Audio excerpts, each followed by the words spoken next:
Shalom. Pada saat ini saya akan membagikan kebenaran firman Tuhan bagi setiap kita.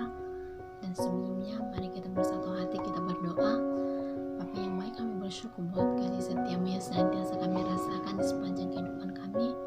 Saat ini Tuhan, kami siap untuk mendengar kebenaran firman-Mu dan mampukanlah hamba-Mu, penuhilah hamba-Mu dalam kasih terusmu, sehingga isi hati Tuhan dapat tersampaikan pada saat ini. Terpuji nama-Mu, haleluya, amin. Teman-teman terkasih dalam nama Tuhan Yesus Kristus, sebagai bahan renungan kita pada saat ini, saya ambil dari kitab Mazmur pasalnya yang 131, ayatnya 1 sampai ayatnya yang ke-3. Kita baca satu perikop saja. Menyerah kepada Tuhan, nyanyian ziarah Daud. Tuhan, aku tidak tinggi hati dan tidak sombong, dan tidak memandang sombong. Aku tidak mengejar hal-hal yang terlalu besar atau hal-hal yang terlalu ajaib bagiku. Sesungguhnya aku telah menenangkan dan mendiamkan jiwaku, seperti anak yang disapi berbaring dekat ibunya. Ya, seperti anak yang disapi jiwaku dalam diriku. Ayat yang terakhir. Berharaplah kepada Tuhan, hai Israel, dari sekarang sampai selama-lamanya. Amin. Teman-teman yang terkasih dalam nama Tuhan Yesus Kristus, saat ini saya akan memberikan tema dalam perenungan kita saat ini, yaitu hidup orang percaya. Seperti apakah hidup orang percaya itu, teman-teman? Saya memberikan poin pertama, tidak tinggi hati dan tidak sombong. Artinya teman-teman yang terkasih dalam nama Tuhan, setiap kita yang sudah percaya kepada Tuhan pasti tidak ada tinggi hati, tidak ada rasa sombong seperti itu dalam kepribadiannya, dalam hidupnya. Sekalipun ia dijelekan, sekalipun ia direndahkan, sekalipun orang-orang mengomonginya seperti itu, ataupun orang-orang yang lain, ketika kita ada melihatnya dan orang lain tersebut dihina, namun kita tetap rendah hati, teman-teman. Ketika kita pun diomongin orang atau orang lain pun dihajar, kita langsung emosi. Jangan, teman-teman. Kita sebagai orang percaya, firman Tuhan mengajari kita saat ini supaya kita tetap rendah hati dan tidak sombong. Kemudian teman-teman, seperti apakah hidup orang percaya itu? Saya memberikan poinnya yang kedua, yaitu tidak memikirkan hal-hal di luar Tuhan. Artinya teman-teman, tanpa saya lebih menjelaskan tentang hal ini, memikirkan hal-hal di luar Tuhan yang dikatakan dari ayat yang pertama itu, teman-teman yang terkasih dalam nama Tuhan, orang yang percaya, orang yang hidup di dalam Tuhan tidak lagi mengejar hal-hal di luar Tuhan. Artinya teman-teman, hal di luar Tuhan itu apa? Hal-hal duniawi, hal-hal yang membuat kita jauh dari Tuhan, hal-hal yang membuat kita berdosa di dalamnya, hal-hal yang membuat menarik hati kita hidup di dalam kuasa kegelapan. Teman-teman terkasih dalam nama Tuhan, saat ini marilah kita mengejar apa hal yang baik yang Tuhan berikan dalam kehidupan kita sebagai orang percaya, terutama di dalam kebenaran firman-Nya. Itulah yang kita kejar, teman-teman. Itulah yang kita pelihara di dalam hidup kita. Kita pelihara di dalam hati kita kebaikan yang sudah Tuhan nyatakan di dalam kehidupan kita. Orang yang sudah percaya, orang atau hidup orang percaya yang sudah percaya kepada Tuhan, ia tidak lagi hidup di dalam hal ini, teman-teman. Dia tidak hidup dalam kesombongan, tinggi hati, iri hati, dengki, dendam, semuanya. Maka ia tidak mempedulikan hal di luar Tuhan. Kenapa, teman-teman? Bahwa itu gak menyenangkan, gak ada artinya seperti itu. Tapi ketika kita hidup dalam Tuhan, ada artinya sama kita, teman-teman. Apa? Ya, kita akan menerima mahkota kemuliaan dari Tuhan. Kenapa? Karena kita mengerti kebenaran firman Tuhan. Bukan hanya itu, keselamatan kita peroleh, sukacita, damai sejahtera, kebahagiaan. Apalagi teman-teman, semuanya tentang kebahagiaan di dalam Tuhan akan kita dapatkan ketika kita hidup dalam Tuhan dan tidak lagi mengejar hal-hal di luar daripada Tuhan. Yang kita kejar, teman-teman, hal-hal yang kekal, hal-hal yang mulia itu yang kita kejar, yang kita pelihara dalam kehidupan kita. Janganlah kita keluar dari zona nyaman kita terhadap Tuhan. Janganlah kita meninggalkan persekutuan kita dengan Tuhan. teman-teman terkasih, supaya kita tidak hidup di dalam kuasa kegelapan akan dunia ini yang menggoda hati kita. Kita menjalin persekutuan kita lebih erat kepada Tuhan. Kita menjalin persekutuan kita, teman-teman.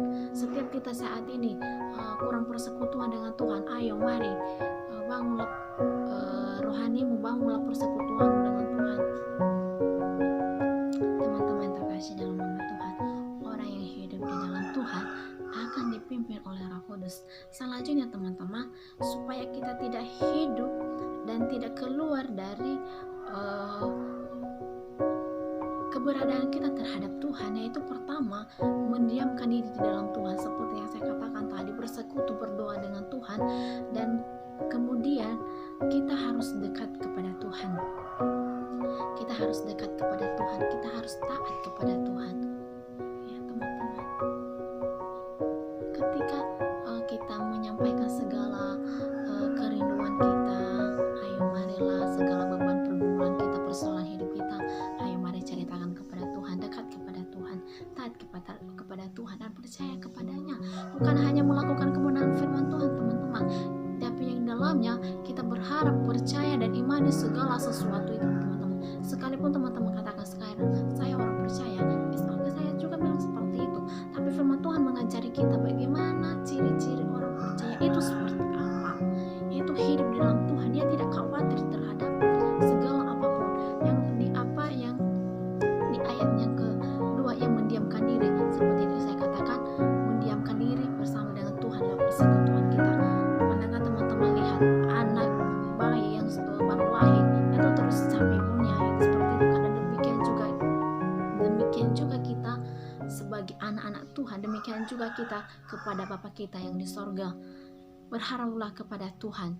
Teman-teman yang terkasih dalam nama Tuhan, hidup orang percaya itu terus berharap kepada Tuhan, mengandalkan Tuhan, berharap kepada Tuhan.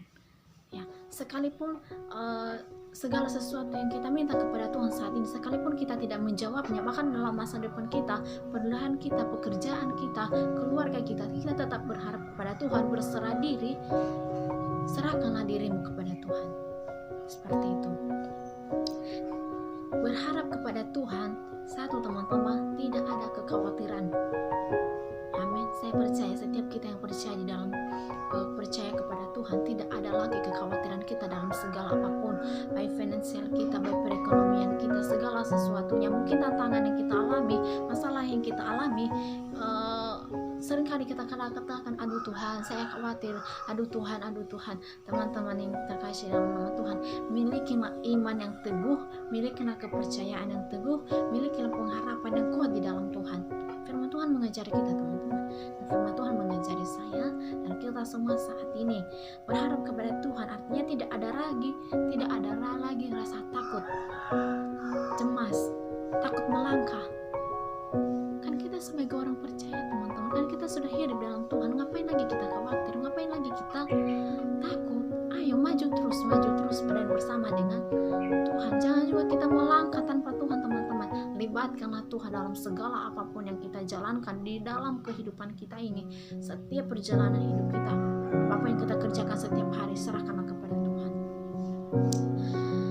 Teman-teman yang terkasih dalam nama Tuhan, kekhawatiran kita sesuatu hal yang gak pasti seperti itu, tapi ketika kita memiliki iman dan kepercayaan kepada Tuhan, pasti teman-teman mengatakan bahwa ternyata Tuhan itu luar biasa seperti itu.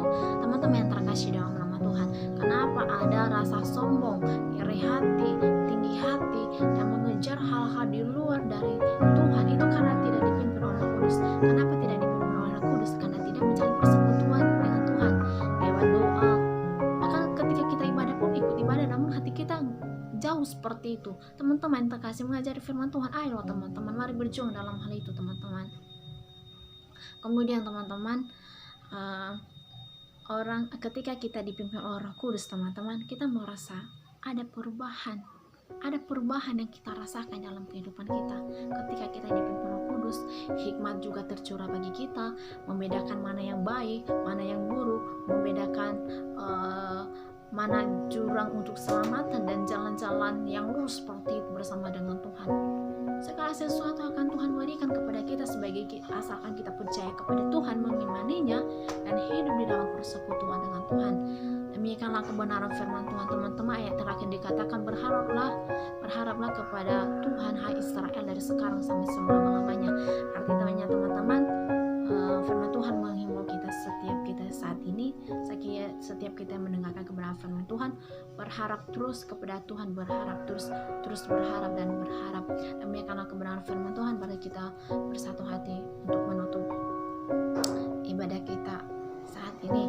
Bapa yang baik, kami bersyukur buat kebenaran firman-Mu yang telah kami dengarkan pada saat ini. Kami percaya Tuhan, ada Roh Kudus bekerja dalam hati kami, memberikan pemahaman pengertian bagi setiap